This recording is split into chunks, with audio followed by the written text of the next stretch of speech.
Hello, everyone. This is Dave from Dave's Recent Things.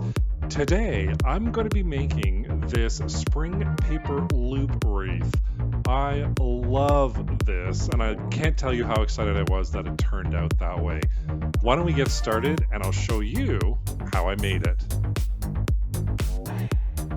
Today, I'm going to be using this 10-inch, 24 centimeter wreath ring from the Dollar Tree. It's those green styrofoam ones, and this 12 pack of designer paper that I got and found at the Dollarama. What a find! I mean, they have all these different styles. I just love them. I picked a whole bunch of them up. I didn't know how many I'm going to need, so I'm like, I'll just pick up a whole bunch of them. But that's what we're going to use today.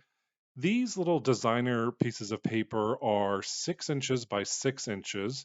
There's 12 different designs and 2 pages each, so that's 24 pages in total. And look at all these designs. Just absolutely beautiful. I love them all. And so easy to coordinate. You pick up a package and boom, it's all coordinated for you. Very easy. What a great find. I cannot wait to come up with more ideas to use that paper. What I'm going to do to create the wreaths, or the loops for the wreath, sorry, is I'm just going to cut these down into 1 inch strips. So I'm just marking off my 1 inch, and then I'm just going to use my scissors and cut them down. And the overall dimension is 1 inch by 6 inches. Or I decided halfway through, I had this little cutting mat from the Dollar Tree. It's 6 inches by 8 inches, which is a perfect size for my 6 by 6 square pieces of paper. All I'm going to do is lay it down, and then I'm going to line up the 1 inch mark, and I'm going to use an X-Acto knife and my ruler, and I'm just going to cut those pieces off. And each piece took about one or two. This one here took 3 swipes of the X-Acto knife, but I found this method was a lot easier and a lot cleaner than using the scissors. But both methods work. If you don't have this pad or you don't have an X-Acto knife, you can totally cut everything by hand. That's totally fine. And here I'm left again with my 1 inch by 6 inch pieces of paper. And all I'm going to do is loop it around and create a little loop. So I'm going to add some hot glue to one end. I'm going to bend it over, not fold it over, just bend it over, and then hold the one side. And that's going to create that loop shape that we want. So it's kind of like half of a figure eight. That's the aim that you're going for. So again, we're just bending it over, not folding it over with a little piece of glue at the end.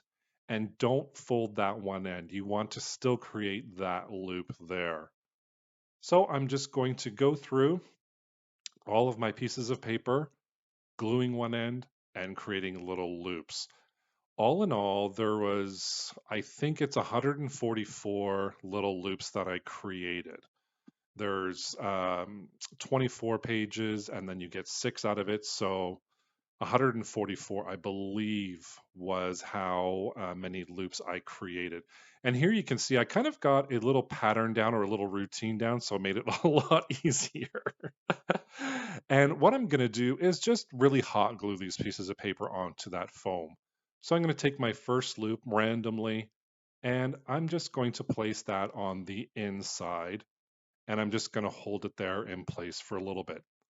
Now, what I ended up doing with each piece or each loop is I did end up holding it a little bit while it's secured and while the glue kind of dried a little bit.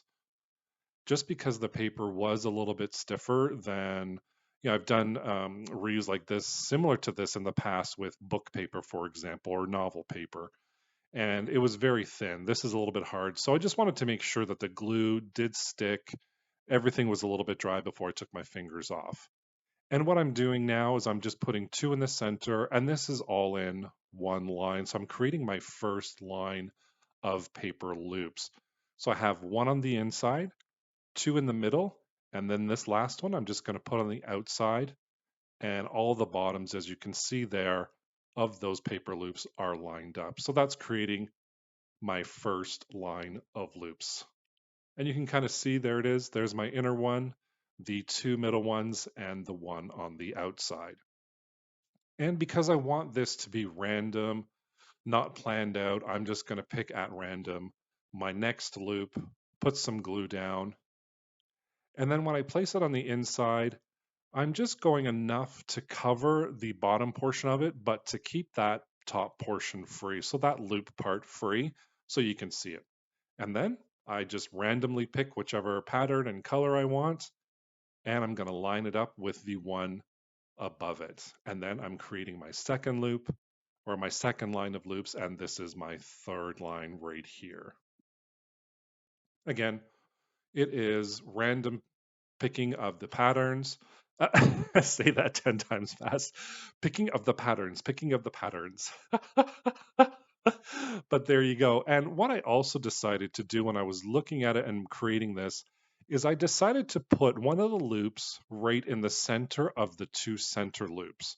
If you can see, there's a lot of white showing right in the center because everything's lined up. So I thought, you know what? I'm just going to take some of these loops once the other ones are dry, and I'm just going to put them right in the center, and that filled it up perfectly. So I just love how that turned out.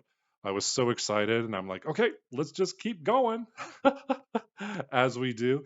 And this was a really fun project to do, I will admit. I mean, there's a lot of cutting involved, but at the same time, I had such a great time. I went through all of this with music playing in the background. And if you're curious to know, it was Kylie Minogue's new album, Disco. I just love that album. But here you can see I've worked my way all the way around, and I'm doing the final pieces here, just gluing them down. And again, I try not to push down on the loop portion, just the portion that's flat. It does get a little bit crowded when you're working towards the end, but it keeps those loops nice and full and not folded down. And I'm just picking my last loop. I'm going to glue that on there, and then the base of this wreath is all done. I just love how colorful, how full this is. It just came out so beautiful. I just love it. This would be such a perfect indoor wreath on an indoor door or something like that.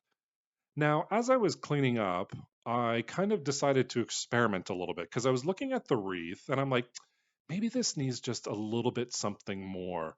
So halfway through cleanup, I thought I have so many pieces of paper left over with these loops. Why don't I just see if I can make a little something to add on? So what I did was I just took a whole bunch of random pieces of paper, glued them together into this bow shape, and then I did a second one with fewer loops on it. And you'll see in 2 seconds, I was kind of hesitant. I was like, is this going to work? I don't know if this is going to work. And then all of a sudden, it just all came together. So I'm just going to take this little piece here, cut off the glued portion, give that a little roll, create a little bit of a cylinder with it, and then I'm just going to glue that in the center, creating a little bow for my wreath. And then I'm like, oh, I need tails. So I just start cutting these apart, flattening them out, and creating dovetails right at the bottom to make some tails. And I just glue those together randomly. I didn't pick anything. I just kind of randomly chose it because this was an experiment. And then I glued it to my bow, and whammo, look how beautiful that turned out. And that just added just a little something that I thought was missing from this wreath. So I'm just going to stick a whole bunch of glue down, hold it in place, and then once that dries, our paper wreath is all done, ready for spring. I just love how this turned out. All the loops, all the different patterns on there. That paper bow just blew me away. I'm so glad I decided to experiment with it, and I hope you enjoyed it as well. A nice, simple project and easy to do. Thank you so much for watching today and joining me. I'm so glad you keep returning and watching my videos, so thank you so much. Everybody, take care. Bye for now.